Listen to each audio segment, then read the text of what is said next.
Folusho, help us beg. Let them give us access to Forex.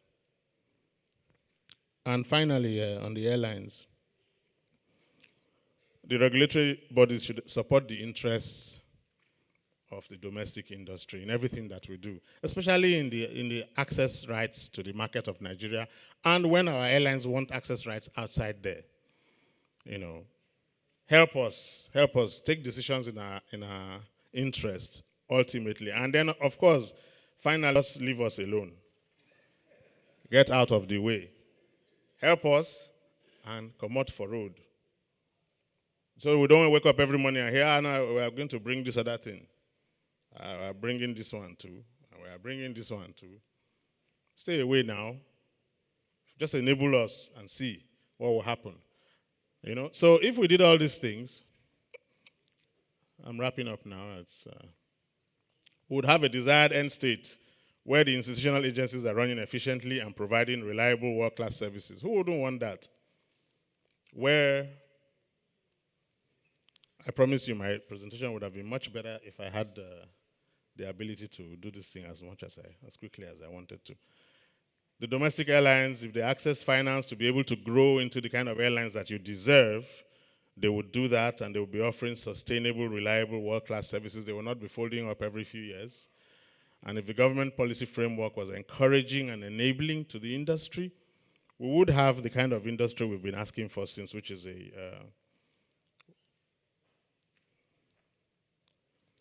a solid foundation upon which to build the industry that we're looking for. That's what everybody does. It's not rocket science. And airports and air traffic control infrastructure and services are reliable. The Nigerian airlines are succeeding. Who doesn't want that? They're able to grow. Government policy is consistent and reliably in tandem with the legitimate needs of the local industry.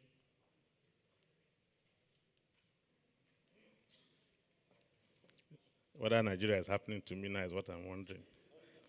Where personnel are well-trained, globally competitive professionals across the board like they used to be in the old Nigeria Airways that we all knew about. And finally, and because of all the above, the industry is thriving and Nigeria's economic interests are properly promoted. You go to an airport, you feel that you are treated with dignity and respect through the service you receive. Whether you are arriving in Murtala Mohammed Airport or departing, you always feel a sense of pleasant time. It's clean, it's courteous, it's on time.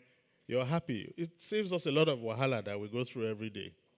And have a picture that's more nice and subtle where, the industry is at ease. It's a level playing field. Everybody seems happy, contented, and fulfilling.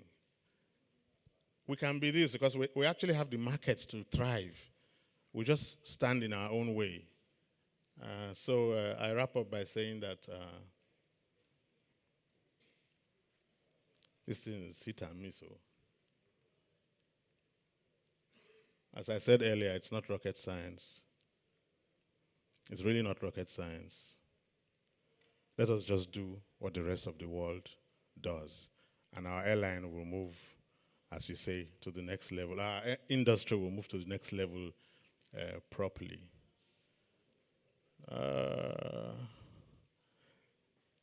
Okay. Oh.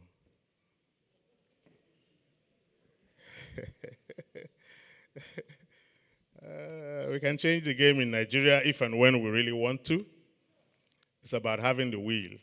If and when we eventually do have the will, there'll be a way forward. And I think it applies not just to our industry, but to all sectors, all angles. Anybody who is in an angle of the country that is really, really, I'm not talking about people in the oil stealing side of it, talking of people in legitimate business. Anybody that's very happy, raise up your hand that everything is going well. So we are just part of a system, and the people who are grooving it now are the ones who are stealing the oil, doing pipeline, collecting ships and all that. But hopefully one of these days we'll claim it back and start using it to do the right things by the grace of God. But this is the wrap-up. The next slide is thank you. Thank you very much, ladies and gentlemen.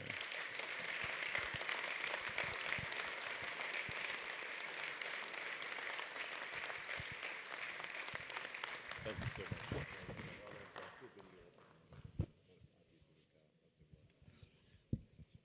Yes, I was just telling Judge that in the audience was His Excellency the Minister for Aviation, Hadi Sirika. So all the truth he was speaking to power, you know, especially those your concluding remarks. Maybe when the minister comes online, he will ask you to repeat yourself.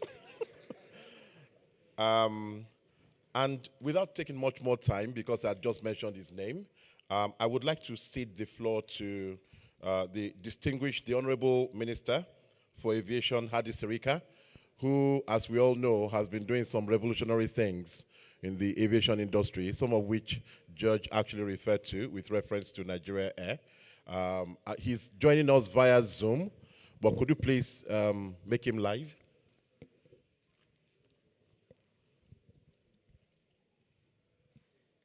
There you are, sir. Thank you very much, sir, and for your patience listening to Judge deliver his paper. We will invite you to give your goodwill message and all the remarks, sir. Thank you very much.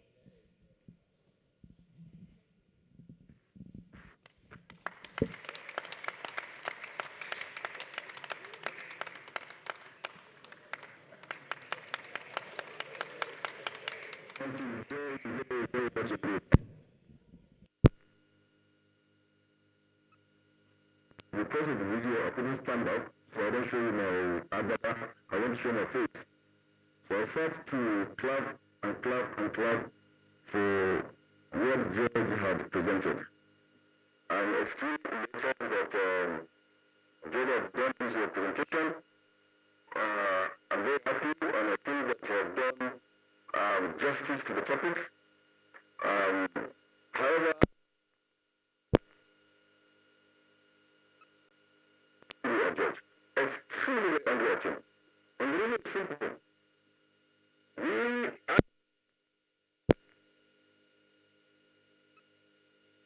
thought processes. And George never mentioned it.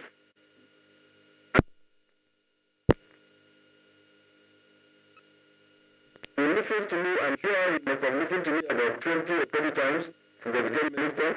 But today is the only day that me and him, I now know that me and him are in sync.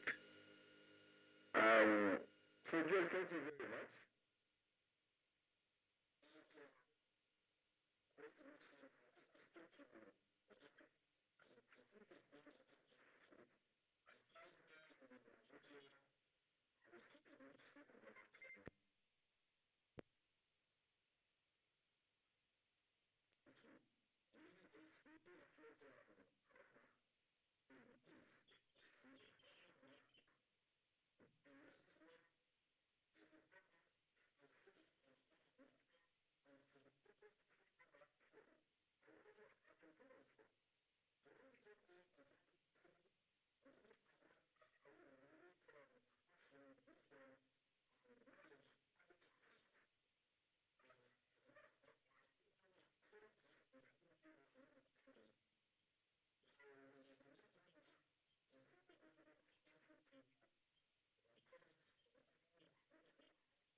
Abdullah Mohammed Airport was built about 1978 or thereabouts, commissioned about what is built in 1969. It was built, initially designed for 2 million passengers per annum. But it ended up building only the section that can take 200,000 passengers per annum. Today, Abdullah Mohammed is doing 8 million passengers per annum. So it's a case that you have one room, one toilet, one living room, and one kitchen. And you have a wife and one daughter. And you suddenly marry 3, 2, 4 wives. And you have to depend on doing the whole inside facility of one tenant. Suddenly from 2 people it becomes 15 people. Or it becomes 20 people. This is the story of our airport, how they have become dilapidated, unsafe, and when they are unsafe, it is the only emergency in this airport, even when sent to fire is a problem. I was very scared when I did the survey in 2018 and I found out the condition of Mr. Mohammed and the rest of our airport. So I said to myself, no. Government does not have the content of capital, the finance, and even the labor to maintain this airport to the standard that they need to be. So we started the concession program. And like I said, we are going through ICIC step by step. We develop the case, we do other this case, we appoint this and that, and all the way to getting those who are born. I just announced yesterday those preferred bidders and the third bidders for this airport. So the intent is to push it to private sector, give them all the necessary tools that they need to make our airport better. When we came in 2015, we found out some terminal buildings were being built, about 4 or 5 of them, and they're all about 10% at the time we came. My gut feeling as minister was just saying, oh, you know what, stop this, and just go ahead and concession the airports and give it to private sector to inject their money. But the president has better wisdom. He asked me to money, source for all the areas you can, complete them, and then concession the airport. Of which happily, within the past 4 years of our administration, we completed all those new terminal buildings, and they're good to use. But we positioned them in such a way that all that George said would happen in that airport, they are happening at our airports. It's in the hands of the private sector, and the right thing is being done rightly. So I'm very happy and very glad that George mentioned that. And the electropolis or airport cities. If you look at Lagos now, the intent at the time when they built Kenya is to ensure that the airport is far away from the center of activity, no noise, no congestion, no traffic and so on. But what is the Kenya to today? So we now say, okay, you know what? We will develop all the master plans for every single airport and keep it sacrosanct like a banner. And we commissioned the consultants, ELF and the rest of them, who have now developed all the master plan for every single airport. I understand that they are going to submit these documents, the initial documents to us this month, which means in the next 1 week. And all these airports will now run according to a master plan. The era of giving, those of you who have pieces of land, we realize that we have said that no more issuance of any piece of land until this master plan is in place and approved and run with it. And then of course we give the airports to private sector to run. In Abuja, for example, because of this, the government has said, okay, we are not going to repeat that in Kenya. So they have given us 12,000 hectares of land. For emphasis, 12,000 hectares of land. This, from my research, unless I'm wrong, is the biggest airport in the continent of Africa in terms of land size. And what's more, to help people doing business, including airlines, including the MRO, including the leasing company, all these airports now, Abuja, Lagos, Kano, Port Harcourt, they are all now free zones. This is another incentive, another support that the government has done, and I think which is in line with what Julian has been talking about. So these airports today are all free zones. And government, in its own wisdom, had removed VAT from aviation, had removed custom duties on aircraft and spares, had made all the airports free zones, and I think these are things that perhaps maybe the public has not come to know about. Then another aspect of the roadmap is we said that okay, look, we should have cargo facilities in such a way that we'll be able to move both perishable and non-perishable cargoes around the world and around the country. And this is being developed. Currently, I'm happy to say about 4 of them have been completed, Abuja and the rest of them. And then we are also building 7 more. The contracts are all awarded in Ekiti, in Katsina, in Jos, in Ekiti, Katsina, Jos, Jola, Calabar, and of course we already have in Port Harcourt, and I think the other one is in Durham. So we are tending to that, and all of this is part of the roadmap. Imagine the ability to ferry out of, let's say, Katsina, 40 tons of tomatoes into England, where a handful is 10 pounds. A whole basket is 2,000 naira. The amount of foreign exchange you're going to earn. Or imagine flying those tomatoes, chili and pepper, or onions to Port Harcourt from Kano. Because if you go by road, you spend 28 hours and half will perish before you get there. But flying them for 45 minutes, 1 hour, will take them there fresh and you have them on your dinner table. So this is also part of the roadmap. So the airport city in Lagos has been designed to link the old airport with the new airport by rail, surface rail, and also to develop all that area where Fan, Nama, and all of them have all those structures to completely get them out and then put a private sector initiative there to have offices, hotels, cinemas, spas, and what have you. And it's part of the roadmap. And all the plans have been developed, all the consultancy services have been given, and all the works have been done. We are now pushing it to private sector for those of you who are interested. So let me talk about quickly, because I know I'm not supposed to take all of the time. Well, just to respond very quickly to some of the things that Judge has said, and then also to talk about the national carrier. So he said that we need to organize ourselves, that the market is big, that in fact, if people outside Nigeria begin to come inside Nigeria, we are not even going to find the airplane to fly them.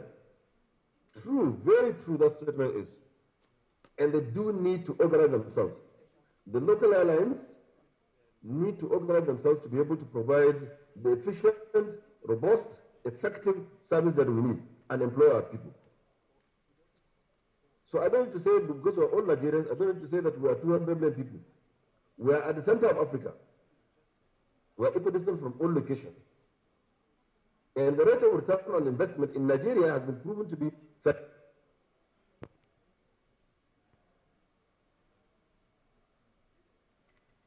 So I agree with him.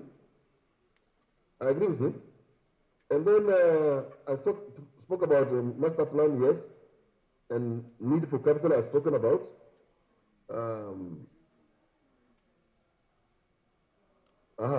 Then he talked about airline donations. Honestly, I don't want to say this, but he brought it, so I'm riding on what he said. It amuses me when I see airlines donating aircraft for patriotic reasons. It gets me worried. It indeed gets me very, very worried. Because I know if you give an airplane to go and pick some people from China, from Rwanda, from everywhere, really and truly, what you are doing is you're taking from the earnings and the profit of that airline. Entrepreneurs and philanthropists are encouraged to do so.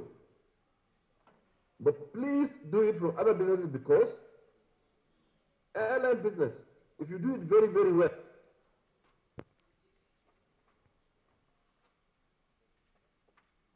established to be about 5%. So any donation for patriotic reasons, you are donating the profit for that airline. And you are causing that airline to come down, and the jobs to be lost, and the service not to be there. So any entrepreneur in civil aviation should please donate, should please be patriotic, should please bring our people home, but he should please do it with other sources, not from airline money, because that is recipe for disaster. And the airline should begin to believe in the roadmap, to begin to believe in what we say we can do. Infrastructure provision. It's not easy. Quantum money needed. It's not easy to find. As a country, we went through recession twice in this administration. Even in the recession, we had blocked funds of $484 million, foreign airlines, and in recession in 2016, we paid it. Even in recession, we found the monies to fix Abuja runway that has become a death trap. Even with recession, we found money to fix Enugu. Even with recession, we found money to fix Maduguri, and so on and so forth, and to provide the infrastructure. The solution is to provide the leasing company here in Nigeria to also get private sector to participate, to inject money, and to carry on therefrom. This is the solution, and this is what we believe in Civil Aviation Ministry under Buhari administration. And I like the statement also made by George that Nigerians will feel your aircraft from the front. He didn't expatiate. He assumes we are all aviators. From the front.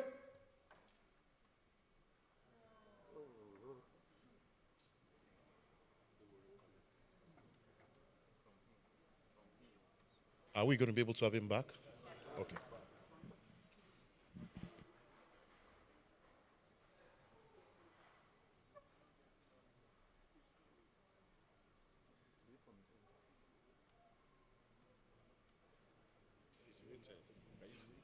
Honorable Minister, could you please unmute on your side?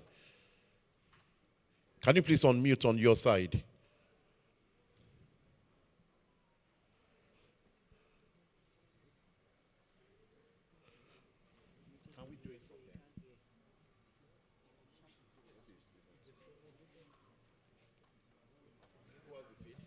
Honorable Minister, can you please unmute on your side?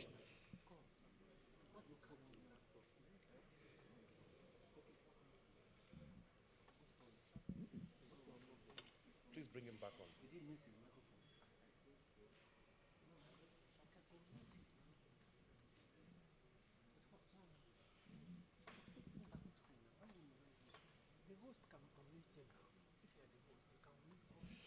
There were so many. I mean, I've been taking notes, and my wrist is aching from the notes I'm taking of the details that the Honorable Minister is sharing. So, he's still muted. Oh dear.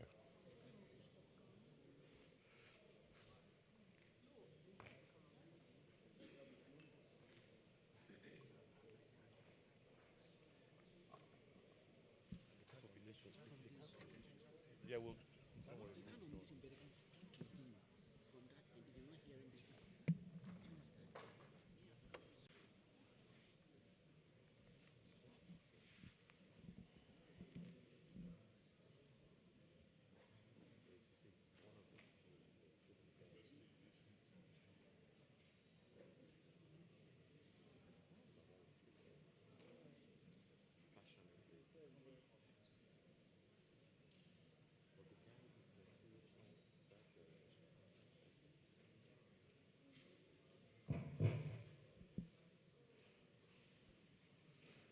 Please press the unmute button on your speaker, sir. Honorable Minister.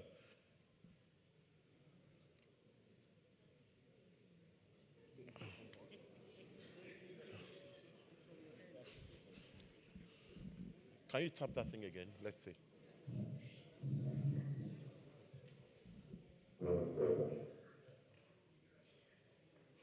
Honorable Minister, can you hear us, sir?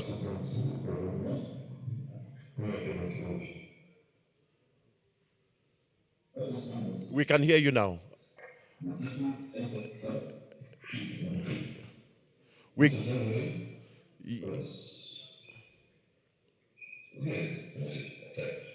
but we lost you some 5 minutes ago. If you could, if you don't mind, we can hear you now. It's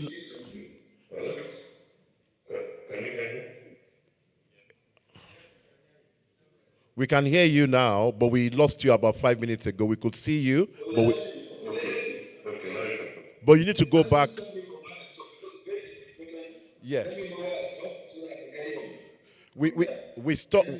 We couldn't hear you any longer. Yes, we can hear you now. The last thing we heard you say, the last thing we heard you, the last thing we heard you say was about the master plan for the airport cities in Lagos.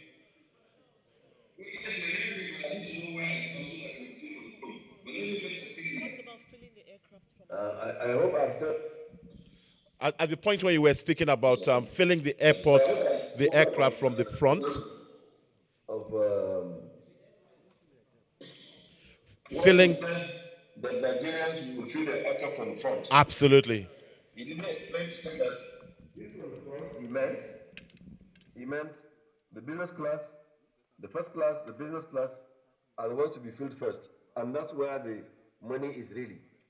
So, which means that the business is good. That's why. What is going on? Casa Airport, Gani. We can hear you. I want to sincerely apologize, please, gentlemen and ladies out there. But I think the issue has been fixed, and you can hear me. And because I don't know where I stopped, I got disjointed. But just to say that all that just said, I had said the solving of the problem of acquisition of equipment and in Naira is establishment of ALC, and we've done that. The reduced maintenance cost is by establishment and MRO, and we've done that. We said also that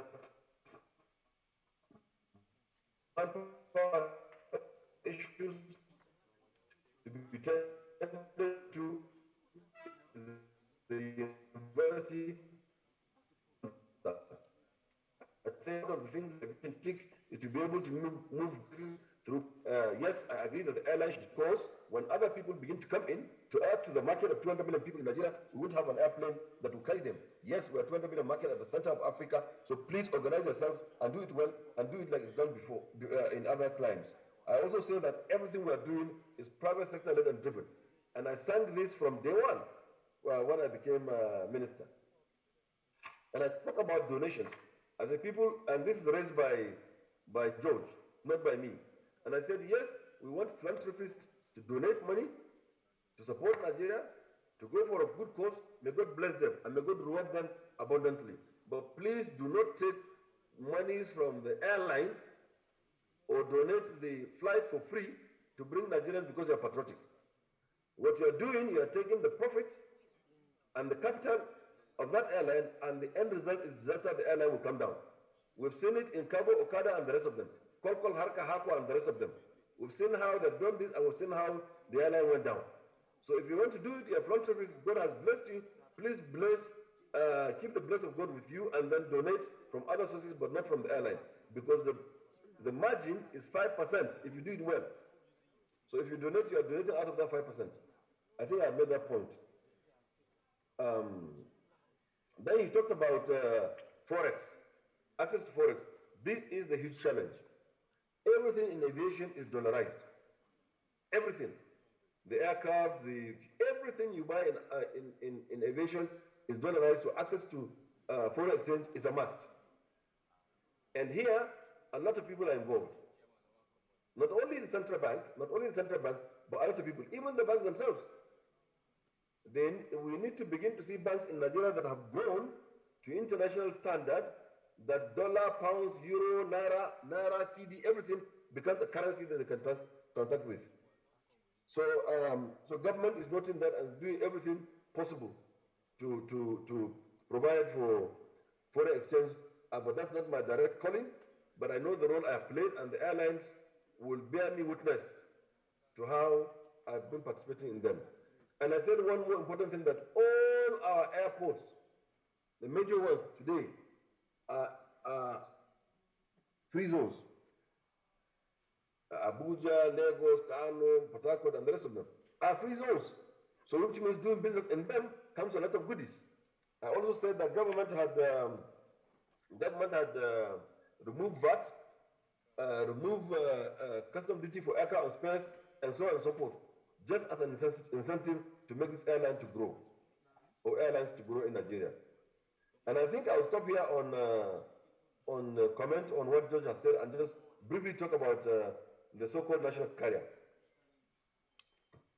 So, because of the lots of gaps that are there, because of the failure of the airlines day in, day out, because of what we suffered, because of what we saw, we decided that if we have the ALC in place, the MRO in place, the university in place, the cargo in place, and all of it, without the airline, is work done equals to zero. So we decided that there should be a private sector-led airline, an airline that can be called an airline, not a one-man show. There's nothing wrong with one-man business, nothing wrong if it's done very well. The important thing is to do it very well. So we set out to achieve a private sector-led and driven airline where government will own 5% or less. And eventually, that 5% itself will not be, once it's started, will not be ceded to private sector. So we announced it in 2015, December. We began the process. We appointed a transaction advisor. We sang it everywhere I go. In fact, the press began to call me Mr. National Carrier, Mr. Concession, because they didn't believe perhaps it will happen. But we need to be very careful and be very diligent and ensure what is coming, it's something that will stand the test of time. And we progressed. We made adverts, requests for qualification, requests for proposals, and all of that. We went through the process with ICRC and developed a business case. This business case was uploaded onto the website of ICRC. And we did announce that we have done so, and it's there for people to access. And few that came to us, we've given them. We've distributed them in our stakeholder conferences. And it's a public document. And there's Freedom of Information Act that must be respected, to which we have done. Any document that you want, for any transaction, for anything that is done within the ministry, you can always get it, because it's the law of the land.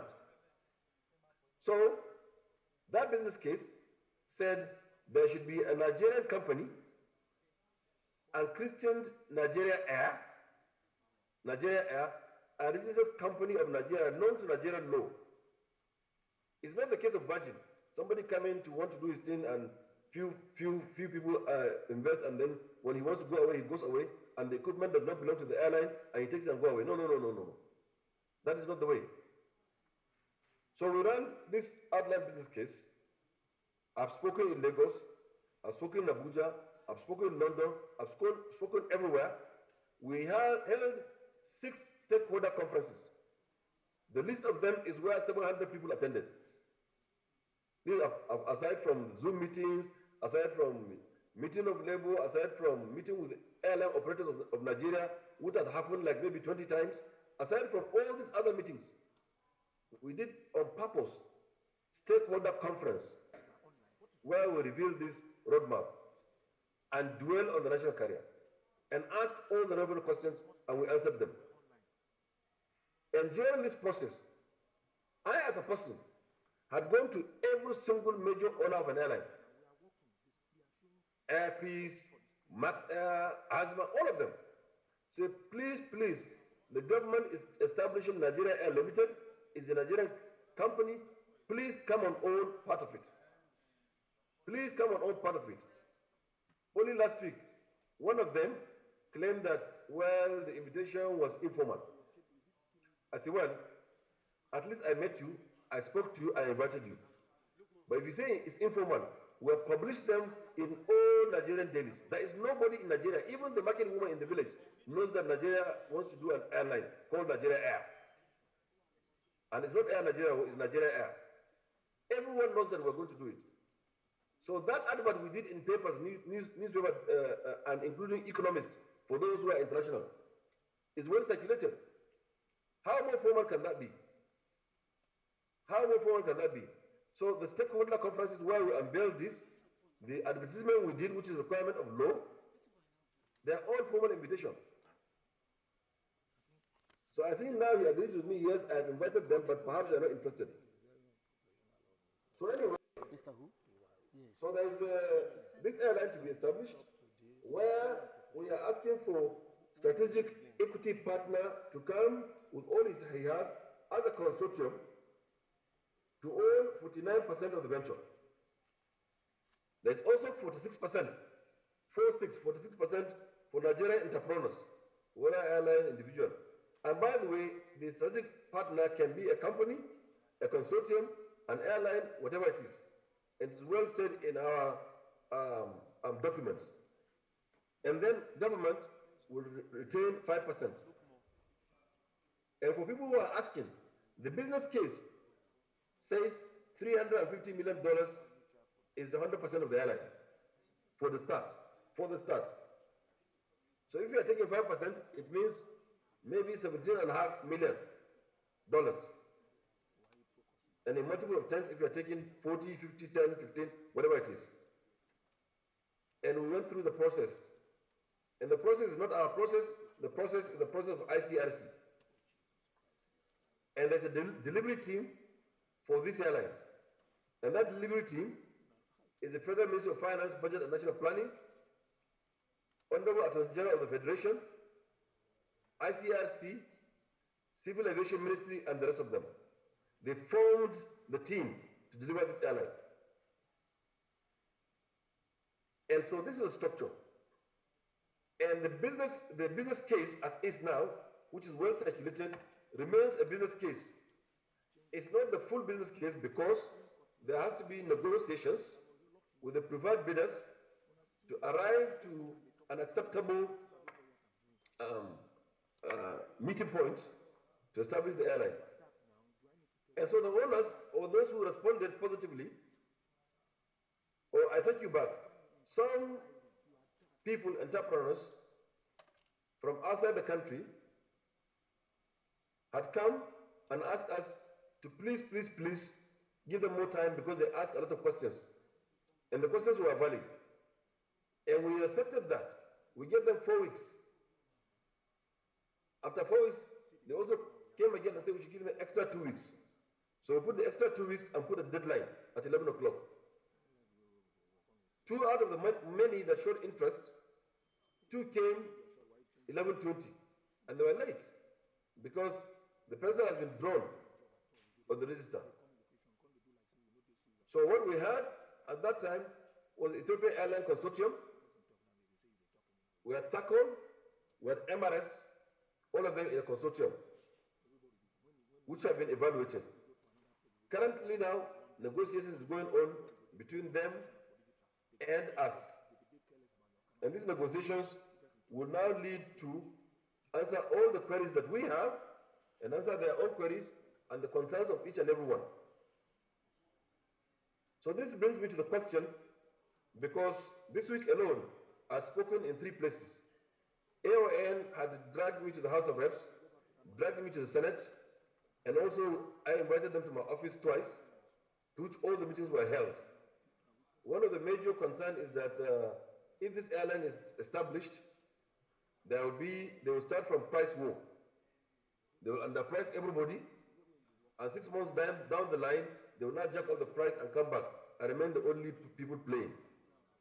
Well, I think this is laughable, and this is not the case, and AON also knows so. Why they know so? Because our laws have provided that any fare increase or decrease must be with consultation with stakeholders, which is the airline and everybody else, and the NCAA. So how is it that they as stakeholders will allow a fare decrease beyond reason or increase above reason? And how will the regulator, NCAA, allow that to happen? So to tinker with the price of tickets, it has to be with the stakeholders, the airlines, and the rest of them, and the NCAA. So this fear is unfounded. And then the other one is, I was committed yesterday in the Senate. I said to them, as far as we are concerned, There's going to be, this is no different from any airline in Nigeria. If we had any ulterior motive, we wouldn't have been approving airlines day in, day out. Most of the leading airlines today in Nigeria happened during my time as minister. Some of them just got licenses when I came, and we gave them all of the opportunities. Just 3 weeks ago, ValueJet has been approved. United has approved. Ibom Air is approved. All of them are approved.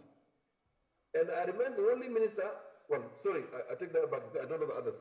But I know as a minister, there is not any single request by any airline that I turned down. There is not any request that they want to go to Guangzhou, to Dubai, to London, to everywhere that I ever turned down. And I traveled far and near to speak for them. I've stood up for these airlines in Nigeria and it's on record. Even the case of Air Peace with Emirates Airlines is a case in point. We are more than willing to support these airlines to grow. Our reason for doing this, I said that my purpose of being a minister is to help to nurture, to sustain, to support airlines and other businesses in aviation and entrepreneurs to be able to do their businesses very well, make profit, employ my people and give the service. Because the service is needed. And I've been doing just that. None of them ever asked anything and I turned down. I knew at a time when to import an airplane into the country, you have to pay the desk that approves it in this Nigeria.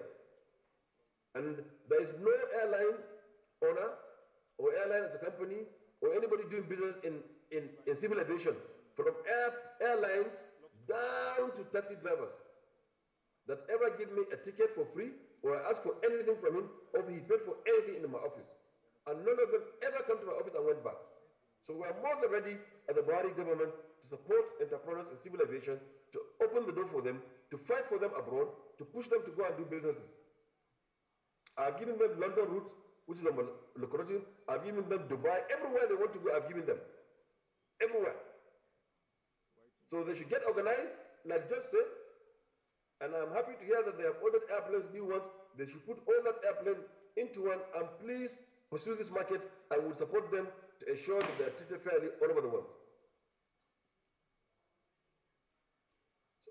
Okay, well, I'm being signaled that I'm running out of time.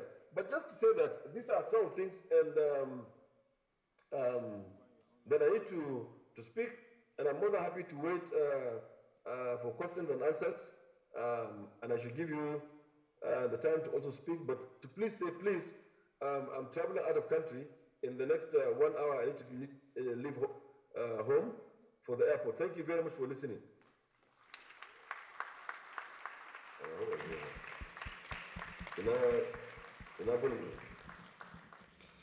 Thank you very much, Your Excellency, distinguished minister. We're very grateful. I hope you can hear us, and I hope you heard the applause from the audience at the comments you have given us. It's very instructive that you didn't have the privilege of judge's notes before you started to pen your reply, but you have addressed most of the comments Judge had. In fact, if I didn't know better, I would think that Judge and yourself consulted before coming to this event this morning, because you have spoken in tandem on many of the touch points, including Judge's ideas around supporting domestic carriers, domiciliation of payments in Naira. If you then went further into airport cities and so many other aspects of your infrastructural plan that we can only say thank you, sir, for sharing your thoughts. Very, very extensive thoughts. I've got 3 pages of notes. I won't bore the audience by going through them, but I did take copious notes. We're very grateful, sir. And at any point that we all have, we will get back to Felix Consulting with questions and comments, and hopefully you will also be able to provide responses to the audience. Thank you very much, sir.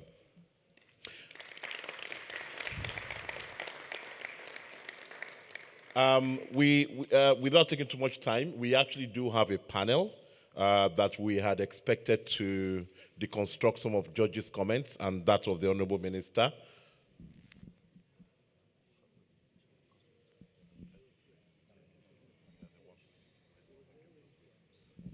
So, But before we go into the panel, I understand we are now ready for the presentation from PCL.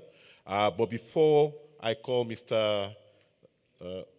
Samuel Bamidele, who is the head of research and intelligence, before I call him to make that presentation, I should like to introduce the other members of the team from Philips Consulting Limited, starting with Mr. Rob Taiwo, the CEO. Mr. Jason Ikegu, Mr. Paul Anyim, Mr. Wande Moreni KG, Mrs. Thomas Owosheni, Mrs. Maureen Sola Shofola, and Mr. Dele Phillips. The presentation will be made by Mr. Samuel Bamidele, Head of Research and Intelligence. Is the presentation queued?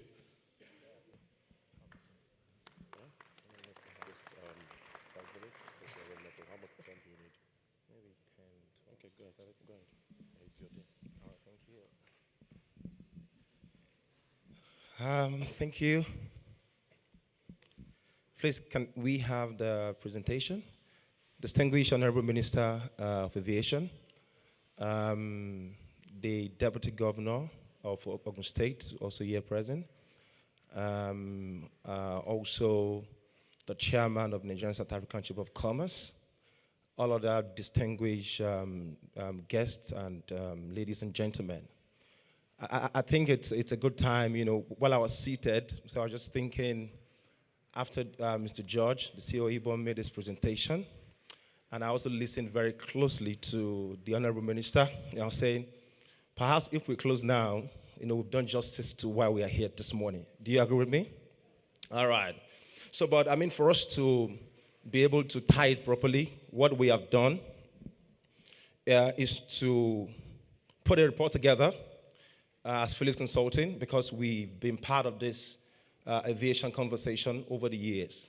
And I'm so happy because the company in 30 years, it's a big milestone, and I want us to give a round of applause to all the great men and women, valiant, that have put this organization together. All right, so Nigeria's Aviation Industry Customer Satisfaction Survey, Report 2022. So I'll be moving quick because of our time, so also that we can have a panelist to come take questions and also dissect some of the issues. We have very respectable panel team here that will also do justice to what we have here. So going forward, I hope this works this time anyways. Okay, great. Oh, it's not happening now. All right, so background and context setting. Why the report? What is the Customer Satisfaction Survey for Aviation?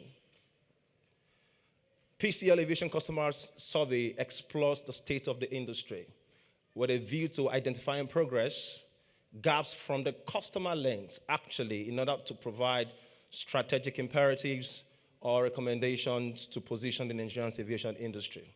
What do we have in the report?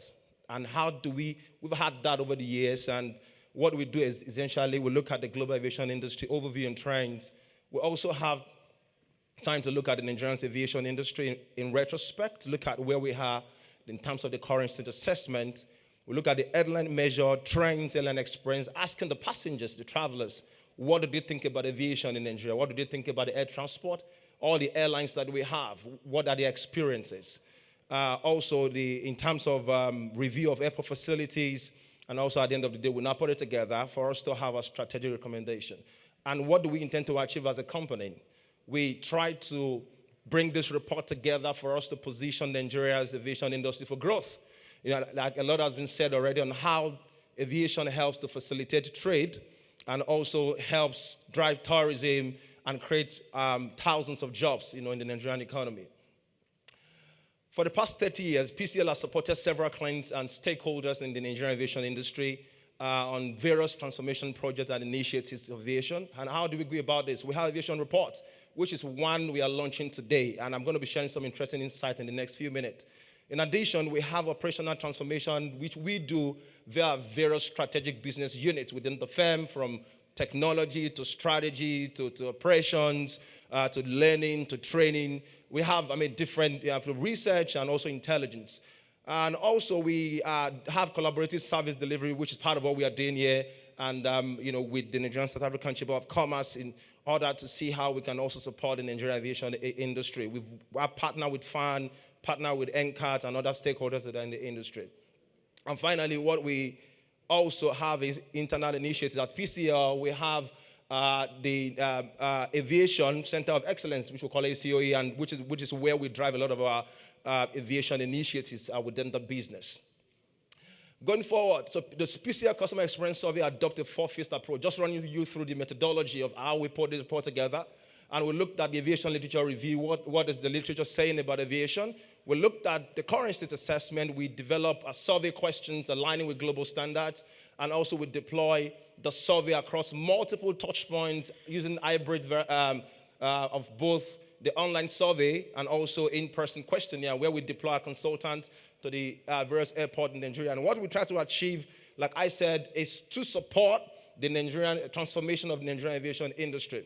And look at our consultant on the field while we are putting the 2022 survey together, which happened between February and June 2022. You are going to have that details in the report, which is being given to you as part of the survey that you have for the event today. So we have, both paper questionnaire and also digital, by gathering all information for us to have very robust engagement with air travelers. So what are the findings of this report? I'm going to go through quickly. COVID-19 and aviation industry. A lot has been said on how COVID impacted the industry. At PCL, what did we do? Immediately COVID happened, we conducted a very quick survey where we wanted to understand the challenges that the airlines were going to face on the back of COVID, because it almost decimated the global aviation industry, where lockdown happened everywhere and everything almost came to a halt. And what we found, which we saw, was that there was going to be a near collapse, and we found that frequency of travel was going to be severely affected. Another thing that we found is that most respondents indicated that they would only make work-related trips, even on the back of easing of the COVID restrictions or lockdown that happened in the economy due to the COVID pandemic. However, COVID happened. I mean, airlines, I like to say that the global Nigerian airline industry is very resilient. Despite all the issues that have been raised here today, from regulatory to infrastructure to finance, to forex issue and other, headwinds, global headwinds that probably are also spilling over to impact the Nigerian aviation industry. You can see that the industry has shown a vaccine-induced growth and recovering faster than global projection. You can see what we have here. 2021, we grew by, passenger traffic grew by 45%. Global grew by 28% to 20.8%. By 20.9%, which means that the Nigerian aviation industry has showed very strong resilience, moving very quickly, which tells us that we have to keep transforming and evolving as an industry for us to be able to deliver the kind of values, and growth impact that we should have on the Nigerian economy. Despite the vaccination across the world, what happened, this survey was conducted by the UK Civil Aviation Authority and says that COVID was the main reason. More than half of respondents stated why they had not flown in the last 12 months, why COVID has eased, and you see a lot of things happening, but the impact of COVID is having a long-lasting impact than we thought it would have, and that's why you see global aviation still, are struggling to repeat. Even IATA indicated that until 2025, before we begin to see some close recovery to the pre-pandemic level. Trends in the aviation industry. We identify where we'll be shaping the aviation industry in terms of the outlook. Number one is shifts in air fleet and networks. What you find is that you now see airlines, going, into the fuel saving, sustainability, aircrafts. You see a lot of Nigerian airlines are doing very well in that space now, trying to acquire new aircraft. We see a lot of these things shaping how the development and growth in the aviation industry in the next couple of years. Establishment of national carrier. A lot has been said already, but neither here nor there, a lot of people, stakeholders still have reservation, which I believe that the stakeholders, the panel session will be doing some justice around that. Ethiopian Air, stick around it. Some analysts or experts are saying that, look, bringing Ethiopian Air might probably stifle competition, because issues around, multiple entry points was there, even before now. That when Ethiopia Air will partners with us, if they are able to increase, our operation in Nigeria through Nigeria here. So a lot of conversations are going on, which we believe that I believe the panelists will also do justice to that. In terms of the impacts we will see. Uncertain environment, jets, A4, foreign exchange, issues around best strike. When you speak to some of the airlines, we engage them where we are putting this report together. Complain about best strike at the airport. Sometimes, the aircraft engines due to this and the best strike that also happens sometimes at the airport. Rising operational costs. So this is going to impact the industry. There's going to be some very negative impact because of all these subsisting domestic headwinds that we have. Also, concession of airports. I mean, just yesterday evening, for those of us that follow the news, I'm glad the Honorable Minister is also on the call. The announcement was made this week that the three international airport, concessionaires have been announced. The bidders, right, have been announced, maybe 3 of them, I guess. So we're making progress. So we believe that concession in these airports will definitely shape conversation, going forward, and how the industry also responds. Development of cargo, agro-allied, and airport terminals. We also believe this is a major trend that will shape conversation going forward. Also, establishment of the maintenance, repair, and operations, the MRO. We believe that when and if this happens, it will, help the industry a great deal in positioning us globally, and also establishment of the aviation leasing company, the ALC. So these are the 7 trends that we have identified as a business that we believe will be shaping Nigeria's aviation industry going forward. Customer satisfaction survey from the lens. In the next 5 minutes, I will run you through some of the very critical findings from our survey. Thousands of respondents gave us what they think about airlines, what they think about the airports, what they think about the terminals, what they think about facilities, and all of the things that come together to make up the aviation industry. And for a variety of reasons, almost half of the respondents now travel multiple times monthly. By the time when we did this in 2015, we discovered that the number now has increased. And the way we try to dimension it is that we infer that the increased frequency in air travel is attributed to improved safety. We can see we have made progress. I think that's what this is telling us, that we've made some progress because people now, there's not confidence being imposed in the airline industry. So people now, tend to fly more, right, with our local carriers, which I think is progress. And also can be on the back of the new carriers that are coming into the industry. We heard about E-bomb when, Jibola was talking about, giving a background about E-bomb, in Nigeria. Cost-effective, ticket classes, and there are other new carriers that are coming to the industry now, which will be shaping the industry. So that is sort of affecting, how people, more people are now having, the confidence, to fly with the local carriers. Also, 7 in 10 air travelers currently book their ticket online. One thing we also found is that a lot more people are now booking ticket online. So online ticket booking, the trend is rising across the industry, which we want to say that it's quite commendable that we are making progress in that. However, while a lot of respondents says, yes, we now book a ticket online using online platforms. We don't have to go to the counters again or to the ticket office or elsewhere or agent for us to book tickets. What do we find? We find that as passengers become more comfortable with online IT, they are gradually increasing the volume of transaction. Meanwhile, while we have 7 in 10 that are booking online, what you find is that almost 6 in 10 of the air travelers still go across the counters to check in, at the airport. And this is, a cause of concern. You still find, so it means that the level of, online booking that we have is not actually leading to airport decongestion, because that's what you expect when people book a lot online and check in. There should be some level of decongestion within the airport, but unfortunately, we still have a lot of congestion within the airport. That's some of the findings in the survey. Also, across all the multiple channels, inconsistent ticket pricing, unstable internet, and difficulty in securing urgent tickets are 3 principal areas of concern that passengers are facing via their booking channels. Also is part of the findings that we got. And one thing we concluded is that airfares are constantly fluctuating more than ever. So challenges with securing urgent tickets, coupled with the increased cost of late bookings, may be indicative of capacity, that the capacity is still low. And while this is indicative of the over 19% growth for the aviation industry in 2021. Also, over half of air travelers in Nigeria experience flight delays, cancellation, delays in luggage retrieval. Over half of travelers. And let's see what we found. And asking about average in terms of delays, cancellation, and also in retrieving baggage. 67 on the average says, yeah, we experienced that a lot more times. In addition to that, you see when it comes to overbooking of flight and also ordering of changing of ticket by airline staff.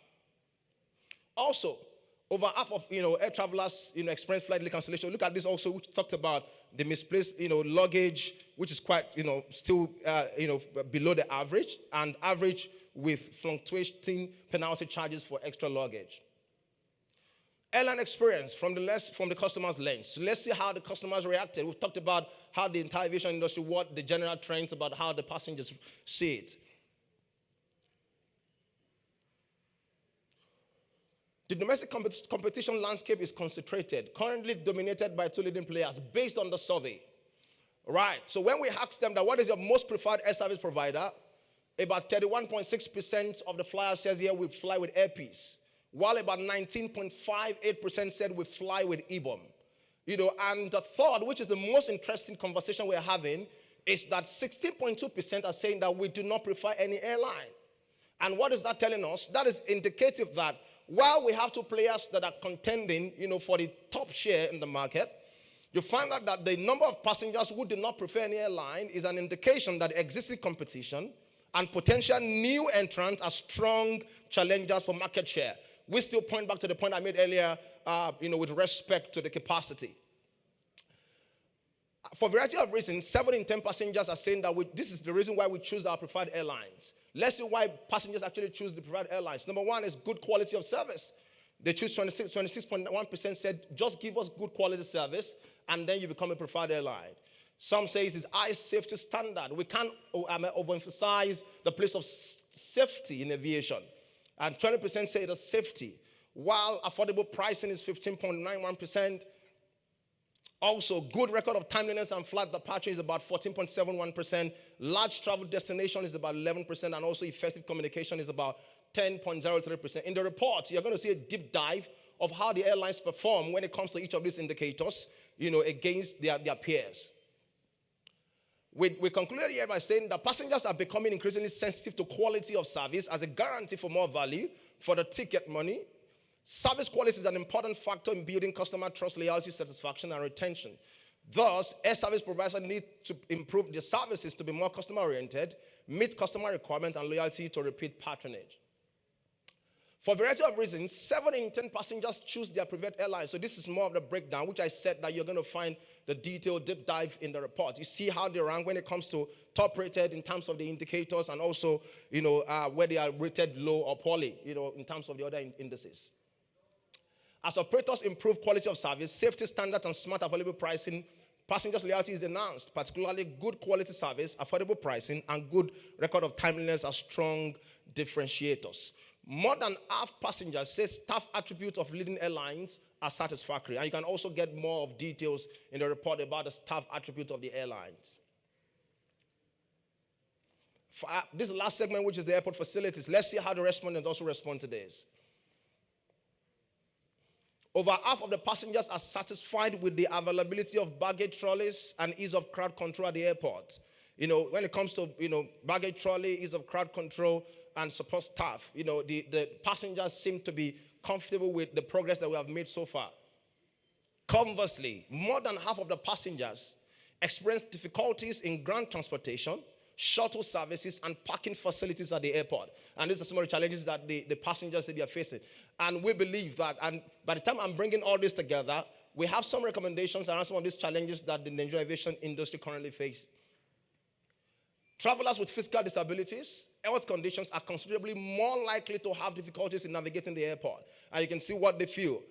Above average of the passengers said that, when it comes to, passengers that are have physical disabilities, for them to access the airport is sometimes challenging, right? 3/4 of passengers are satisfied with the ease of navigation at Nigerian airport. Just say, okay, navigation, this is where you go to board, this is where you go, for departure, and all that. The ease of navigation is quite satisfactory based on the passengers' feedback. 6 in 10 also of passengers say the facilities at the airport meet expectations. This include washrooms, restaurant, executive lounge, and banking services. However, passengers rate internet facilities, accessibility to electrical outlets, and entertainment in waiting areas as poor.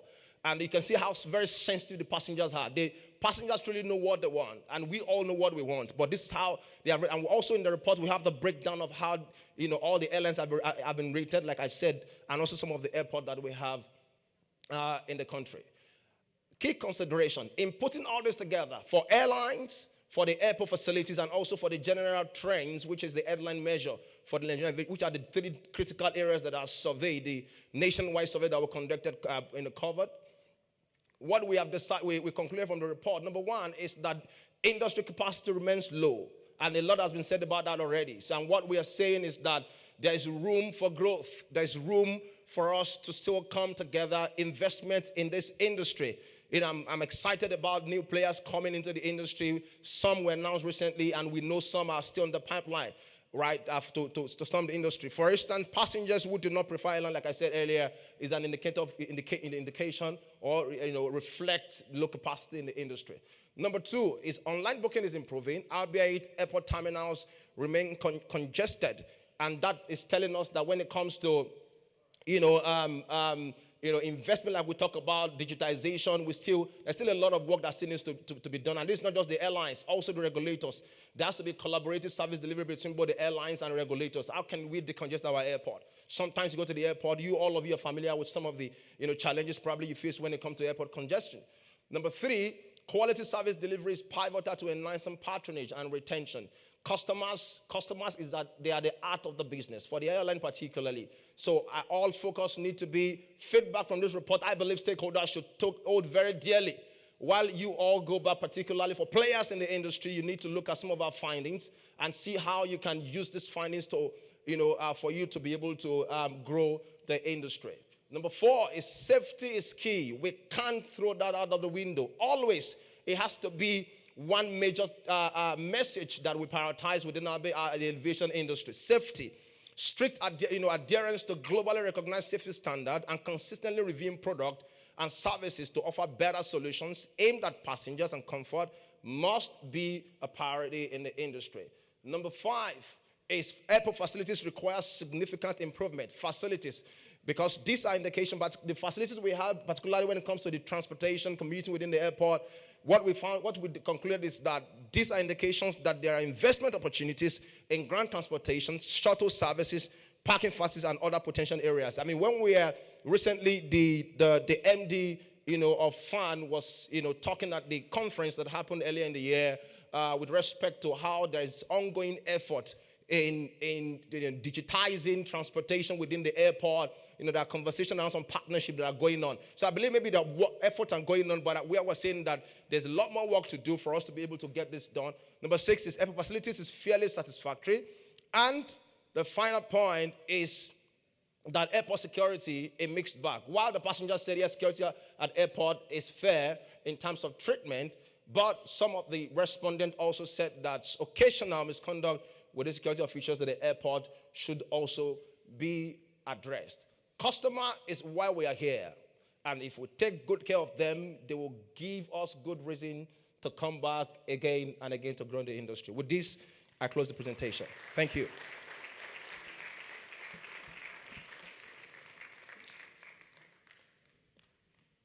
Thank you, Samuel. Very instructive, very informative. It's been a day of so much information about the sector, and we thank Samuel Ladidoyin and Samuel Bamidele, and PCL for sharing their research and the research report with us. We have 2 distinguished personalities that would take a few comments, both on the industry and also on the report. And the panelists are Iyabo Shosino, who is the former Secretary General of the Africa Civil Aviation Commission. If I may invite you to please come up stage.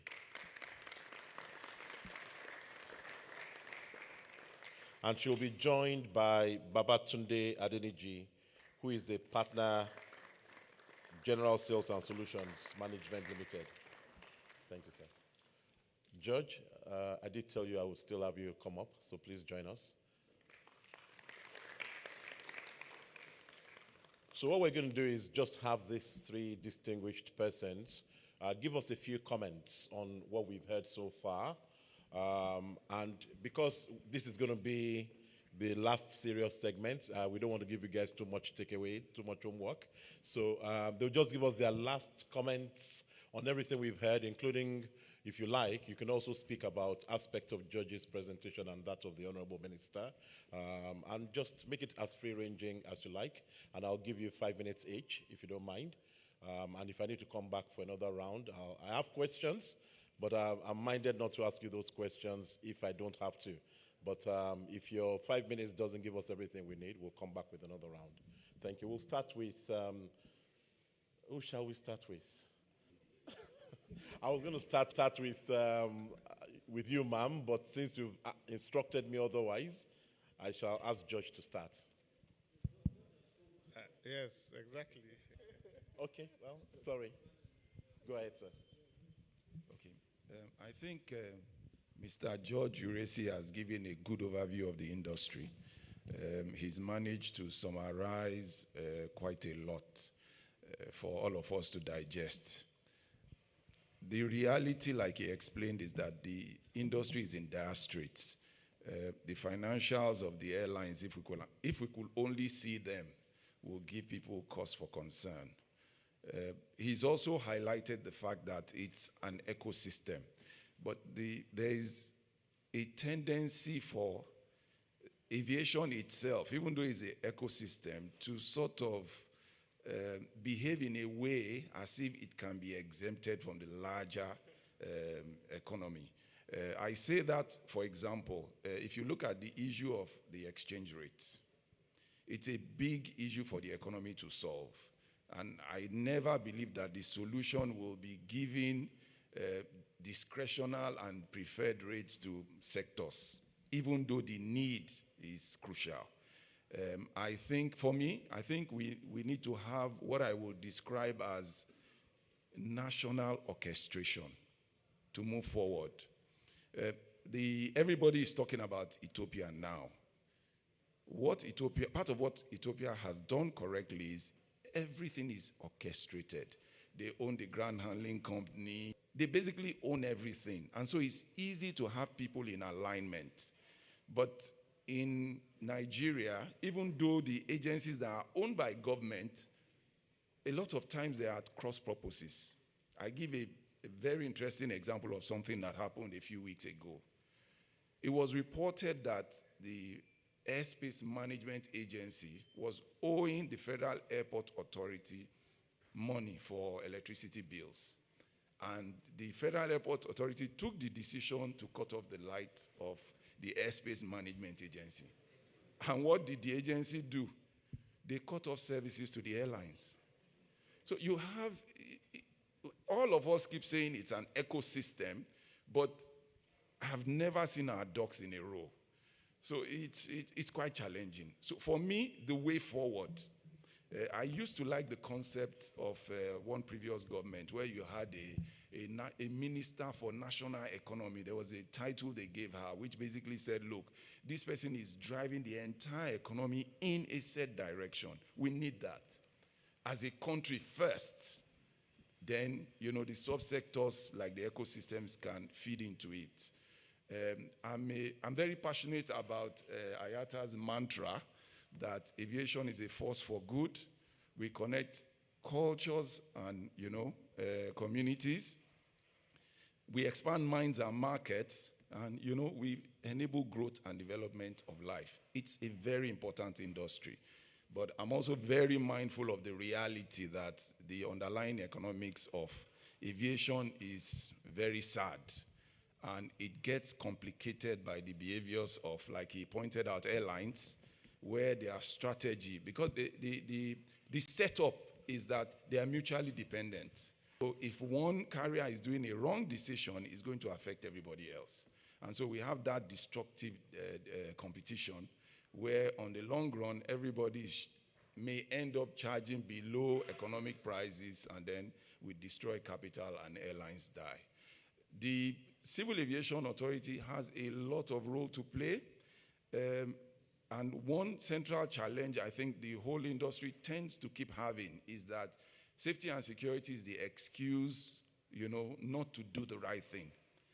I'll give another example. The FANMD some months back came and announced that the discretion granted airlines to land at so-called sunset airports was going to be stopped.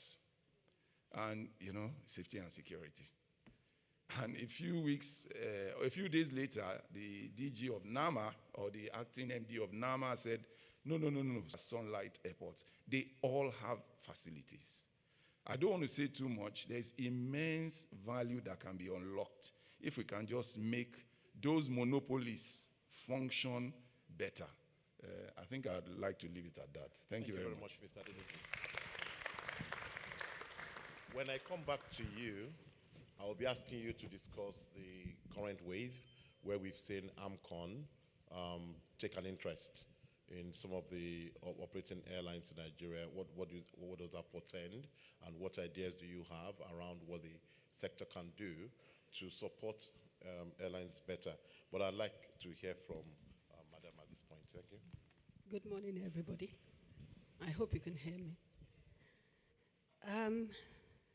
Yes, I agree with George when he said that the aviation industry is in distress. That's the same thing all over the world right now. The truth of the matter is that aviation is a very capital-intensive industry. If you don't have deep pockets, don't go into it. The saying in the industry is that the quickest way a billionaire can become a millionaire is to go into the airline industry, for instance. But the truth of the matter is a lot of our airlines, and I'm going to be giving knocks to both sides, and I hope I get away with it. The airlines, okay, maybe I'll start with the with government, with the environment. Yes, the environment has not always been the most conducive.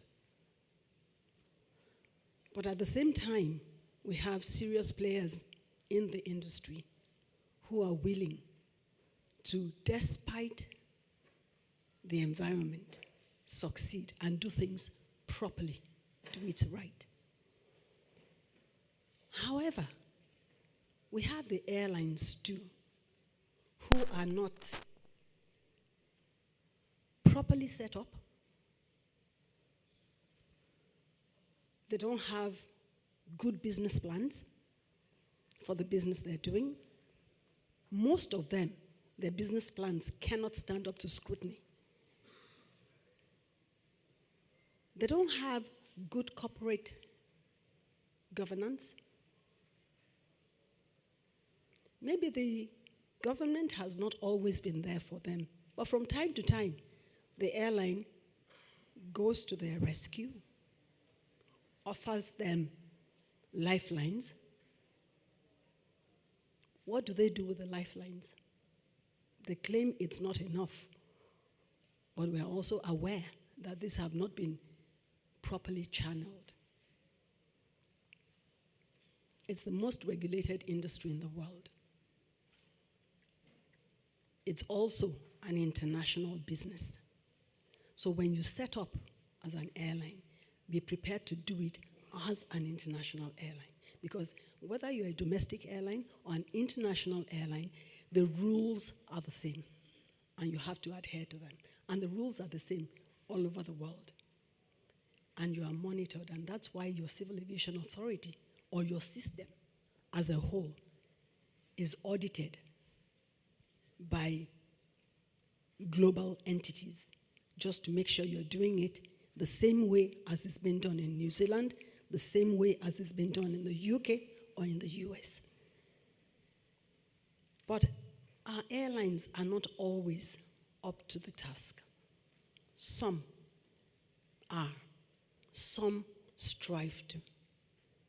But a lot of them are not always up to the task. So they need to look inwards. They need to ask questions.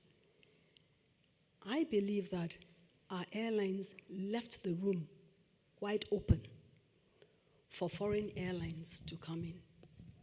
I agree that the government probably didn't do right at the, not initial stage, midpoint, by opening up the country to the foreign airlines, allowing them to go to multiple points and all of that.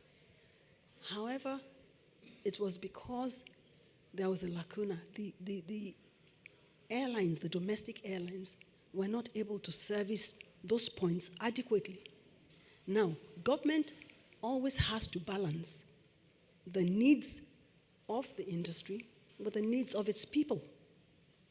And when the two of them, when they clash, 1,001 times the government will settle to take care of the people. Because the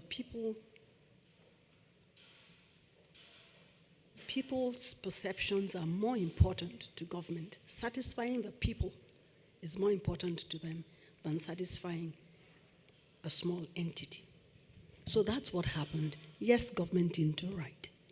But at the same time, if government probably would not have opened up those points if the airlines were servicing those points, or if the foreign airlines were able to partner with these local entities, because most foreign airlines would prefer to bring somebody into Nigeria, for instance, bring them to Lagos, fan them out to the domestic airlines, for the domestic airlines to take them to other points within Nigeria. It was very difficult for the foreign airlines to find those they could partner with among the domestic carriers because of their structure, because of their governance system, because of their lack of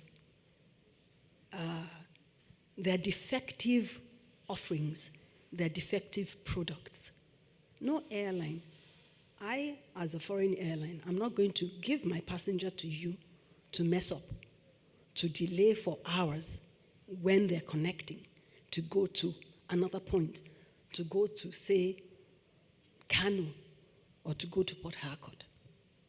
So because they could not do this, and the airlines, the foreign airlines consistently complained, they had to allow them into the other points. I'm not saying that is the right thing. I'm not saying it's correct, but that's the reality that was on ground at that time. Now, if you live outside of Nigeria, which I was privileged to do, and if you have to go to so many points outside, within Africa, you will find that it's one of the most difficult things to do. To connect, to go from one point within Africa to the other. It's one of the most difficult things to do. And it takes hours. Something that should take 2-3 hours can take 24 hours. And that's where the continental solution came in. Nigerian airlines, I believe, are the ones that should benefit the most from having, from complying with the solutions that have been proffered continentally. But they're the ones that are resisting it the most. Other countries are resisting it as well. But Nigerian airlines, more than any country, have resisted it. They have not even sought to understand what they have to gain. They haven't sought to fully know what is in it for them. But there's this attitude of just rejecting everything offhand that they think is a threat to their existence. And sometimes it's thinking, it's not reality. Nigerian airlines, I believe, need to embrace more collaboration, cooperation, even with each other. Because at the end of the day, George alluded to it. You come in, you have a few aircraft, and you think you're going to expand without deep pockets, without funding. And the truth of the matter is, most banks in Nigeria cannot fund aviation. They are not set up to fund the kind of figures we are talking about when it comes to aviation. The best way would have been for them to come together, cooperate. Really, that's what Africa wants. Big airlines that can compete with the European airlines of this world, with the Americans, and with the big names that we know. So whatever it will take for them to do this would have been fantastic, but they cannot even cooperate amongst themselves. So how can they cooperate on the international scene, on the continental scene? There's so much I can keep going on and on and on about, but I think I'll stop at this stage and wait for the questions to come. Thank you. Thank you very much, Mrs. Shoshina. And you did hack on something that I find very peculiar. I sometimes have to send teams into the rest of Africa. Sometimes they have to go to Burkina Faso, Cameroon, and the like. And my last trip to Cameroon, I was quite shocked when I was told if I had to fly to Cameroon, which is to the east of Nigeria, I first had to fly to Abidjan and then connect to Cameroon. It's an improvement. Back in the day, we first had to go to Paris before coming to Cameroon. So now I have to go to Abidjan and then fly to Cameroon. And I said, it doesn't make any sense. They said, oh, well, you could go to Abuja, spend the night, and then travel to Cameroon the following morning on the Askai. In the end, rather than go to Abidjan, it was during COVID, I chose to go to Abuja. At least the Nigerian COVID risk can be contained. So but I found that very interesting. And so when I come back to you, I will come back to you for last comments. I would like you to speak about the regional efforts through the Single Africa Air Transport Market Initiative. If you can talk about whether the aims of that scheme have been realized or if they're on the way to being realized, because you did speak about potential integration across the continent to have a super carrier and things of that nature. I'd like to have your concluding thoughts on that when I come back to you. But we'll go to George, because George, when you were speaking, and the minister has responded to most of what you had to say, but there was a comment that the minister made about Nigeria Air, which I found very interesting, which is that they had tried to get local airlines, Nigerian airlines, to buy into. I'm not quite sure what the IBOM position is, and you don't necessarily have to tell us what the IBOM position is, but I do wonder if you have any thoughts around the challenges of Nigeria Air, as you see it, and why there may or may not be muted interest in partnering up with the government's initiative on that score. Thank you so much. Thank you very much. In this panel of such distinguished people, it's me you chose to ask about Nigeria.